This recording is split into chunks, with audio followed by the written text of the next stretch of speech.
साथीहरू, आज हामी चाहिँ म चाहिँ खुर्सानी टिप्न लागेको। मेरो घरको अर्ग्यानिक खुर्सानी बारीतिर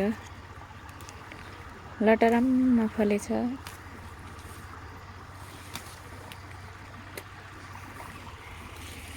यो खुर्सानी कम्ता फलेको छ साथीहरू, हेर्नुहोस् त भित्र कति धेरै छ, जति हेरे नि नपुग्ने। फलेको कम छ। वाउ, रातो